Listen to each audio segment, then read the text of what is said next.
Here's what to do in the face of the Silicon Valley bank collapse that was sending stocks lower, but as of the time I'm recording this on Monday, stocks are higher. But before I get into all that, don't forget to like and subscribe. This channel helps me get the message out to people just like you who want to be smarter about their investments and avoid panicking because of the news, which is exactly the topic for today.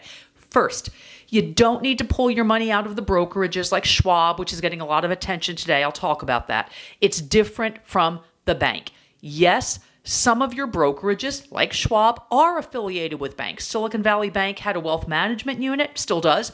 They're regulated differently, entirely different business units. You're not going to lose your investments because the bank part needs to be bailed out. Now, that doesn't mean your account value won't decline over time. It already has in the past year or so, as you know.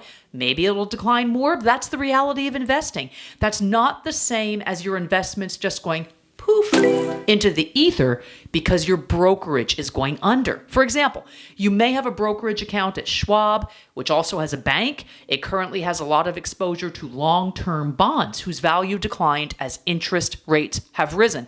But brokerages like Schwab and Fidelity, all the big ones, those things are insured to the hilt. It's not the same as a bank, which only insures deposits up to $250,000. But now the federal government has stepped in, and effectively they've become the insurer above $250,000. So that's just a way of saying leave your investments at your brokerage, not necessarily with your advisor. You may have a bad advisor.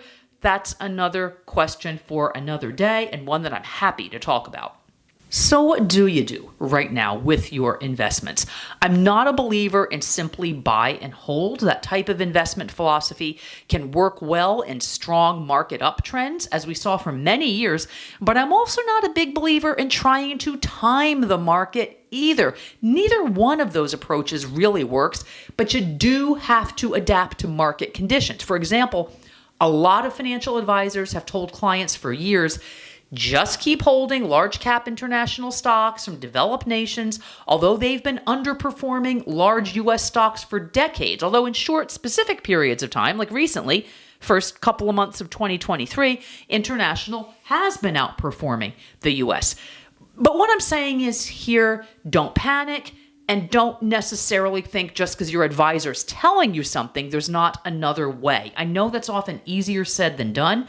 And I understand the impulse to say, I want to cash out before it gets worse. But the big problem with that is getting back in at the right time, right? This comes back to market timing, which you don't want to be doing. It doesn't work.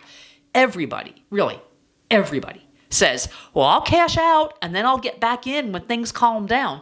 Here's the problem. Even during a roaring bull market, things are not calm. I think this will prove that to you. Between March 13th, 2020 and March 13th, 2023, the S&P 500 was up 11.98%. Now, would you call the period of time between 2020 and 2023, would you call that calm? Yeah, no. So I'm not saying here what the typical financial advisor says is to stay the course. That's just lazy and really hasn't been working in the current market conditions. So the moral of the story is, do not just have this knee-jerk reaction to cash out all your investments because you're hearing news about the banks, but do find an advisor who has kind of a combination of tactical and strategic, who is a fiduciary, and when necessary, can overlay some tactical approaches onto your long-term investments. I know that's a lot. If you'd like some help with that, hit me up. I'm happy to help. It's what I'm here for. We'll get on the phone or on Zoom and chat. You can reach out at bluemarlinadvisor.com. I will put the link to set up a call in the show notes below. Don't panic. This is not the end of the world. Investments always go up again eventually. Thank you so much for watching today. Please, it really helps me to spread the message if you like and subscribe.